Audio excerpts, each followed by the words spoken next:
Queridos, abramos a palavra do Senhor lá no livro do profeta Isaías, capítulo 38. Livro do profeta Isaías, capítulo 38, do verso 1 ao verso 6.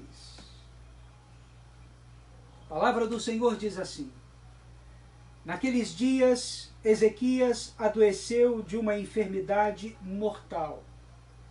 Veio ter com ele o profeta Isaías, filho de Amós, e lhe disse: Assim diz o Senhor, põe em ordem a tua casa, porque morrerás e não viverás. Então virou Ezequias o rosto para a parede e orou ao Senhor. E disse: Lembra-te, Senhor, peço-te, de que andei diante de ti com fidelidade, com inteireza de coração, e fiz o que é reto aos teus olhos. E chorou muitíssimo. Então veio a palavra do Senhor a Isaías, dizendo: Vai e dize a Ezequias: Assim diz o Senhor, o Deus de Davi teu pai, ouvi a tua oração e vi as tuas lágrimas. Acrescentarei, pois, aos teus dias 15 anos.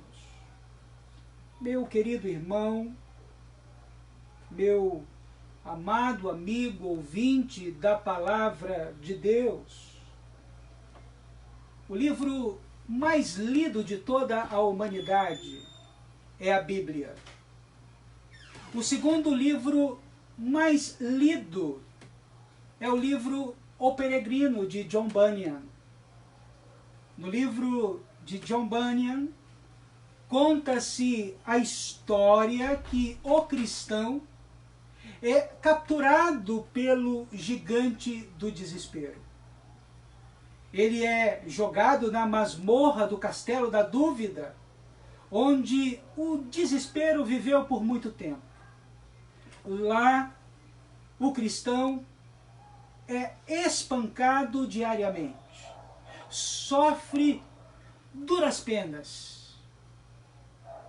E olhando para esta história tão marcante, tão impressionante, percebemos que hoje também muitos cristãos estão vivendo também no castelo da dúvida, onde perderam a sua alegria e sua esperança a cada dia se desvanece. Mas ninguém tem que viver lá neste castelo da dúvida. Nós podemos escapar do castelo da mesma forma, da mesma maneira que o cristão fez.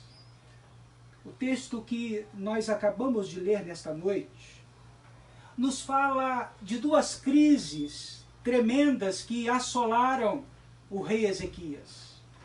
Dois problemas que reinaram no reino de Judá. O primeiro, uma doença mortal que viera e roubara todos os sonhos e perspectivas do rei. A segunda, uma crise política. Os assírios queriam conquistar o seu reino. Para agravar mais ainda a situação, o Senhor manda o profeta Isaías ir ter com o rei e relatar que ele deveria pôr em ordem a sua casa, pois iria morrer. Duas crises tremendas, uma doença mortal que viera e que tirara toda a alegria, toda a esperança, todo o entusiasmo do rei, e uma crise política que assola a sua nação. Na verdade, quando nós olhamos os relatos bíblicos, é extremamente gratificante observar que os muitos problemas que assolaram os grandes heróis da fé do passado são, por vezes, semelhantes àqueles que tentam hoje também roubar a nossa alegria. que tentam de alguma forma trazer o desespero ao nosso coração, que tenta por vezes colocar na nossa mente a dúvida, os nossos problemas. Apesar de vivermos numa sociedade tão diferente, tão distante daquela época bíblica, são às vezes semelhantes àqueles que um dia empunharam o estandarte da fé e viveram para a glória de Deus. E são essas semelhanças, esses exemplos, que nos ensinam como o nosso Deus é tremendo, é maravilhoso, é poderoso, e se preocupa de forma individual conosco. Os heróis do passado eram homens, eram mulheres comuns, mas que aprenderam a confiar plenamente no Senhor em tempo de crise, em tempo de desespero, em tempo de dúvida. E isso fez toda a diferença na vida deles. O texto de Isaías nos relata que quando Ezequias recebeu a notícia que deveria pôr em ordem a sua casa, porque ele iria morrer, e isso de fato era algo real, verdadeiro, era uma mensagem da parte de Deus. Seu coração explodiu de tristeza e de amargura, a ponto dele virar o rosto para a parede e seus olhos romperam em lágrimas. Mas no meio da luta mais ranhida da sua vida, ao ser confrontado com a notícia mais devastadora da sua alma, de toda a sua existência, ele se volta para aquele que era o único que poderia entender o que se passava no seu coração e atender o seu clamor. Ele se voltou para o único que poderia agir de maneira poderosa em sua vida e mudar aquela trágica situação. Vejam vocês o que diz aí o versículo 2 e 3. A palavra do Senhor diz assim: então virou Ezequias o rosto para a parede e orou ao Senhor e disse: lembra-te, Senhor, peço-te de que eu andei diante de ti com fidelidade, com inteireza de coração, e fiz o que era reto aos teus olhos. E chorou muitíssimo. O rei, de forma alguma, ele não se voltou para a parede em atitude arrogante, ou de indignação, ou de desgosto, como fez Acabe lá em 1 Reis, capítulo 21, verso 4. Mas para ter privacidade em sua oração, para dilatar a sua alma, para abrir as janelas do seu coração. Também é possível que estivesse olhando em direção ao templo e lembrando dos momentos singelos, maravilhosos que tivera na presença de Deus em adoração. Alguns criticam Ezequias por chorar e por orar, dizendo que sua oração foi egoísta, mas a maioria de nós teria orado e chorado da mesma forma. Posso até dizer que alguns de nós hoje, nesse exato momento, têm chorado e têm orado diante de Deus, diante da situação que nós estamos enfrentando. É natural desejar viver e continuar a servir a Deus de todo o coração.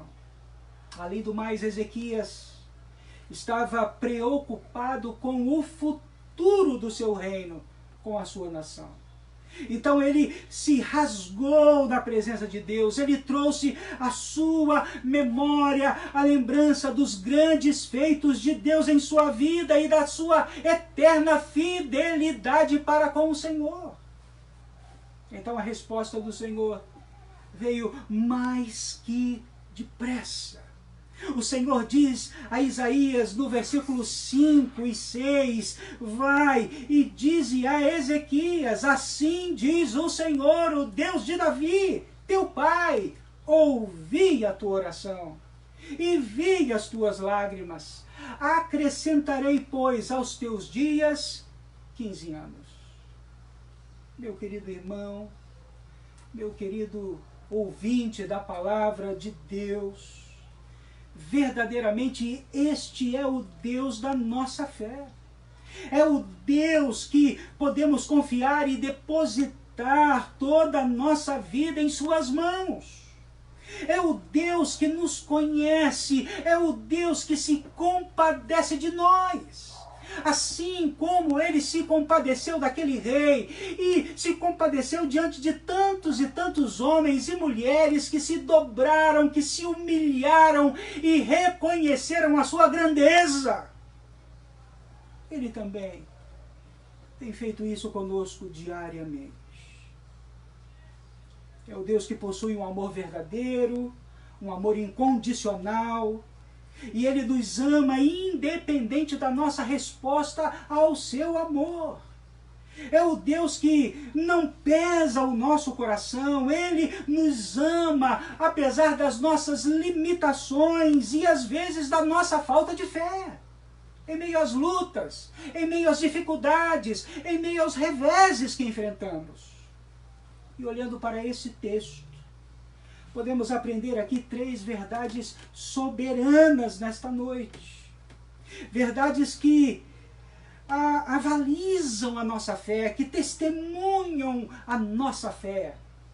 Em primeiro lugar, eu gostaria de apontar para vocês que nós podemos aprender que o Deus da nossa fé é o Deus que ouve as nossas orações. Olha o que está dizendo o verso 5. Ouvi a tua oração. O Deus da nossa fé não é um Deus imaginário, impessoal e que de longe, de forma indiferente, está contemplando a nossa vida. Não é um Deus presente, ausente, como dizem os deístas, que criou todas as coisas, mas abandonou a sua criação. Absolutamente não, queridos. O nosso Deus é um Deus que ouve as nossas orações. Nossas súplicas não caem no vazio, porque o Senhor as ouve e nos responde.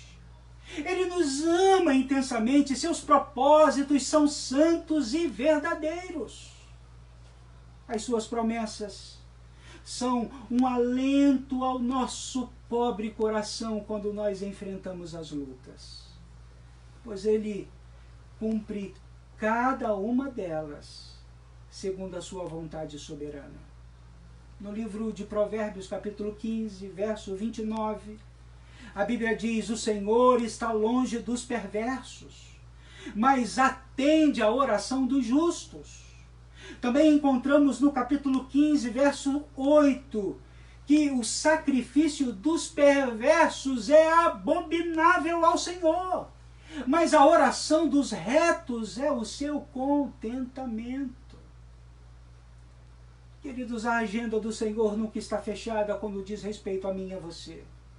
Ele sempre está e estará pronto para ouvir as nossas orações, para escutar o nosso clamor, o clamor da nossa alma. Ele está atento neste momento a todas as orações do seu povo que está chegando no seu trono de graça. Talvez você esteja constantemente se colocando na presença de Deus em oração, em função de um grande dilema, de um grande problema que você esteja enfrentando nesta hora. Talvez você esteja buscando uma resposta, uma solução para algo que tem afligido o seu coração. Às vezes parece que Deus esqueceu de você, não está te ouvindo, não está atento ao seu clamor. Hoje, quando nós enfrentamos esse momento de pandemia mundial, esse tempo de recesso, de quarentena, esse tempo de muitas incertezas quanto o amanhã. Talvez você esteja se perguntando como ficará a minha família se eu perder o meu emprego. Como será que eu conseguirei pagar as minhas dívidas? Será que eu pegarei o vírus? E se a minha família for infectada, o que será de nós? E quanto ao meu negócio, eu que sou patrão, e quanto ao meu trabalho, eu que sou empregado, minhas dívidas, como poderei vencer este momento tão difícil, cheio de incertezas? A minha palavra para você nesta noite é uma palavra de esperança. Não perca a sua esperança, mesmo que as coisas possam ir de mal a pior. Não perca a sua esperança, porque quem possui a última palavra na nossa vida é o Senhor. Confie em Deus. Confie em suas promessas. Quando estamos no centro da vontade de Deus, nós nos encontramos no lugar mais seguro da vida. Por isso, viva no centro da vontade de Deus, esteja no centro da vontade de Deus.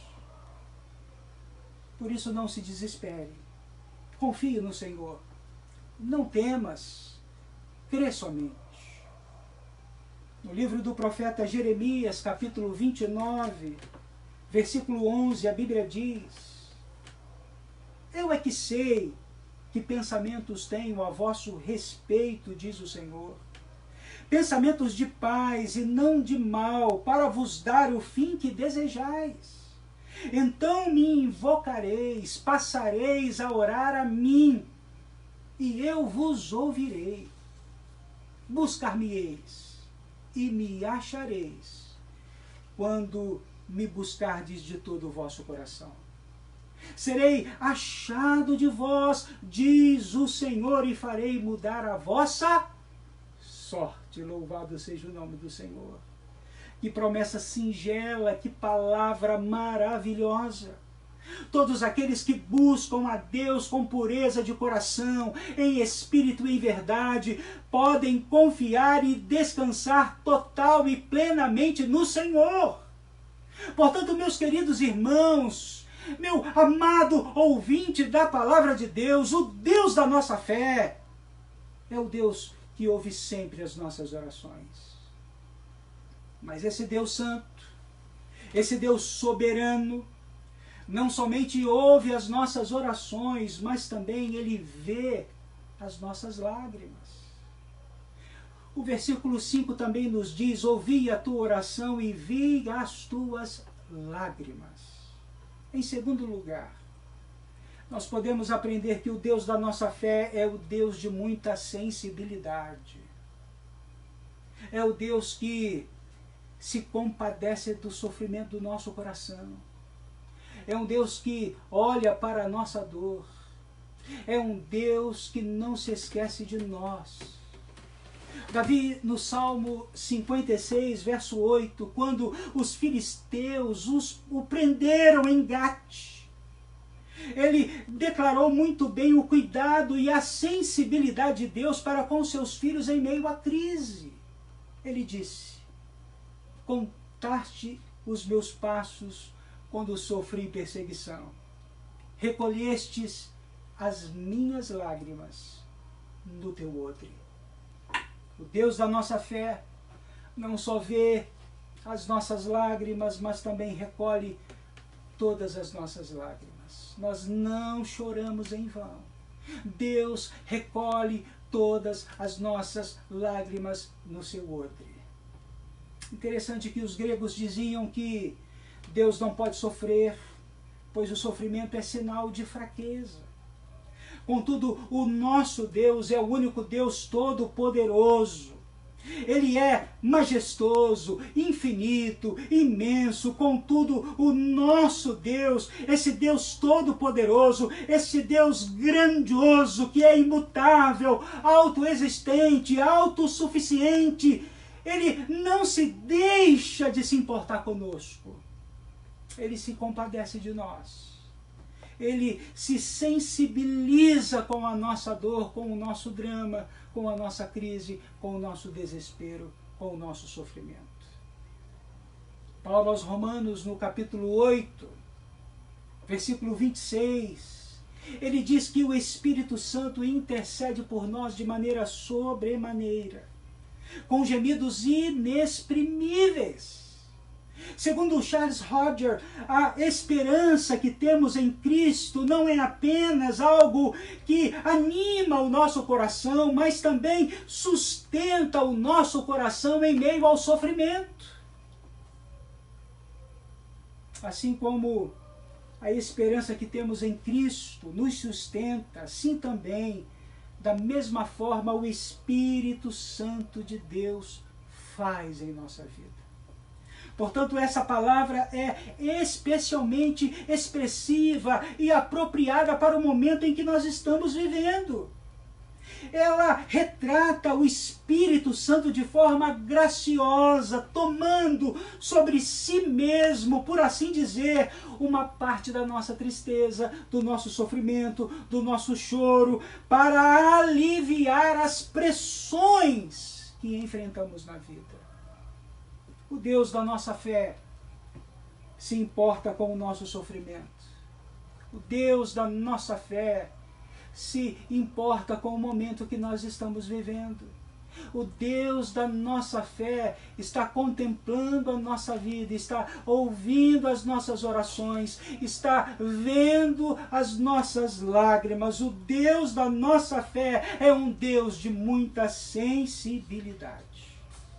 Em terceiro lugar, podemos aprender que o Deus da nossa fé, em todas e qualquer circunstância, toma a nossa defesa, sai à frente, adiante de nós.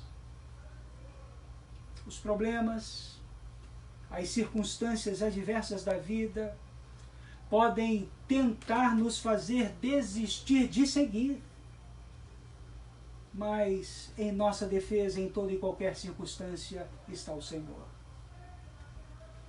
A Bíblia diz lá no livro de Josué, capítulo 1, verso 9, lá nós encontramos uma palavra muito relevante para os dias em que nós estamos vivendo. Dias em que muitas pessoas estão desanimadas, esgotadas, afligidas e sem esperança no coração. Dias em que muitos não sabem o que fazer, para onde ir e qual o caminho que devem seguir diante da situação que enfrentamos. Dias em que somos provados, dias em que atravessamos vales profundos, que enfrentamos noites sombrias e que somos lançados no castelo da dúvida. Diz a Bíblia: não te mandei eu, ser forte e corajoso, não temas, nem te espantes, porque o Senhor teu Deus é contigo por onde quer que andares. O apóstolo Paulo nos faz, então, a clássica pergunta de Romanos 8,31, se Deus é por nós, quem será contra nós? E ele mesmo nos faz a mais linda afirmação de toda a Escritura: tudo posso naquele que me fortalece. Meus queridos irmãos, ouvintes da palavra de Deus, a verdade é que quando nós olhamos para a história, é impossível deixar de ver a mão poderosa de Deus regendo as circunstâncias da vida, para revelar os propósitos eternos de Deus. Quando deixamos de olhar para as circunstâncias e erguemos os nossos olhos para o Senhor Jesus, queridos, percebemos que desde sempre o Senhor está assentado no trono do universo. Percebemos que desde sempre o Senhor está no controle de todas as coisas. Um forte exemplo disso aconteceu na Inglaterra no século XVIII. Estava tudo um caos. Homens como David Hume, John Locke, Voltaire eram os homens mais lidos da época. No entanto, a nação estava vivendo uma escuridão total. O país naufragava em uma total perdição. A sabedoria humana, sem Deus, estava levando a nação a bancarrotas. Então Deus, o Deus da nossa fé, que governa o universo, está no controle de todas as coisas, levantou homens como John Wesley, George Whitefield e Charles Haddon Spurgeon, homens comprometidos com a palavra de Deus e com o Deus da palavra, e eles foram erguidos em meio aos vales de ossos secos da sua época. Eles estavam cheios do Espírito Santo e por meio da verdadeira pregação bíblica, Deus salvou aquela nação. O Deus da nossa fé é um Deus que age, é um Deus que controla, é um Deus que tem o poder de fazer coisas novas, até mesmo nos cenários mais terríveis que vivemos. Isso nos mostra que Deus está no controle de todas as coisas e nada pode fugir ao seu controle. Portanto, meu querido irmão, o Deus da nossa fé é o Deus que te ama. E esse Deus tem poder para fechar e para abrir as portas do universo. A Bíblia diz que nenhum dos seus planos pode ser frustrado. Portanto, se o Senhor está conosco, independente das circunstâncias, todas as coisas cooperarão para o seu bem, para o bem daquele que vive segundo o propósito de Deus. Agora preste atenção.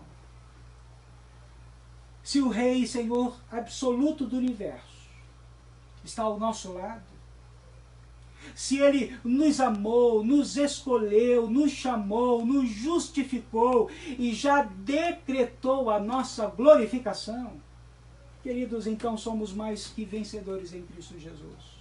Ainda que o inferno se levante contra nós, nós haveremos de triunfar em nome de Jesus. Se você é uma pessoa convertida, se você é crente, se você já nasceu de novo, se você é uma nova criatura, se você está ao lado do Deus onipotente, você não precisa temer o amanhã. O seu Deus é maior do que os seus problemas. O seu Deus é maior do que os seus inimigos. O seu Deus é maior do que todas as suas provações. Os seus problemas, os seus inimigos estão debaixo dos pés de Jesus. O mundo, a carne e o diabo podem continuamente se levantar contra você, porém nunca poderão vencer você se o Senhor Jesus está contigo. Como Deus é um Deus maravilhoso. Como o Deus da nossa fé é um Deus tremendo. E se Deus é por nós, queridos, todos os nossos inimigos nada significam. Pois quem poderá intentar contra Deus e prevalecer? No início da minha mensagem, eu contei sobre a história do cristão. Ele foi aprisionado no castelo da dúvida. E o livro conta que um dia ele olhou para o bolso que estava na sua roupa e disse: que tolo eu sou. Ele olha para o bolso e ele percebe que ele era um homem tolo. Porque ele carregava no seu bolso o tempo todo uma chave para abrir todas as portas do castelo da dúvida. Esta chave se chamava a chave da palavra. Com a chave da palavra, diz John Bunyan, o cristão abriu as portas do calabouço do castelo da dúvida e foi embora do castelo e nunca mais voltou. E hoje nós estamos enfrentando dias difíceis, dias de muitas dúvidas, incertezas que aprisionam a nossa vida e o nosso coração. Mas você nesta noite pode escapar do castelo da dúvida usando a chave da palavra. Porque a palavra de Deus é poderosa. Porque a palavra de Deus é tremenda. Porque a palavra de Deus pode muitas coisas. E a Bíblia diz que Jesus é a palavra encarnada.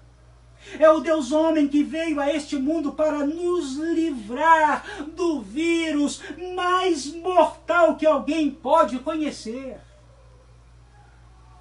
E esse vírus tem matado diariamente milhares de pessoas. Porque a Bíblia diz que o salário do pecado é a morte. Mas o dom gratuito de Deus é a vida eterna em Cristo Jesus, nosso Senhor. Louvado seja o nome de Deus. Hoje, portanto, é um tempo aceitável para você se voltar para Deus. Hoje você pode ainda ter a oportunidade de receber esta vida e a verdadeira alegria que só Jesus pode dar e conceder. Mesmo diante das lutas, mesmo diante das provas, mesmo diante das dificuldades mais difíceis. Minha oração é que o Senhor te abençoe, tanto você como a sua família, e que você possa confiar plenamente na palavra de Deus e na sua provisão. Porque não há outro Deus a não ser o Senhor, que ouve as nossas orações, que vê e recolhe as nossas lágrimas, e em toda e qualquer circunstância sai em nossa defesa. Portanto, não temas, crê somente, deposite no Senhor toda a preocupação, toda a dúvida do seu coração, toda a angústia da sua alma. Deposite aos pés da cruz toda a sua ansiedade e descanse na presença de Deus. Creia que aquilo que você não pode fazer, porque existem coisas que nós não podemos fazer, que fogem ao nosso controle, jamais fugirão do controle de Deus. Ao Senhor toda honra e toda glória.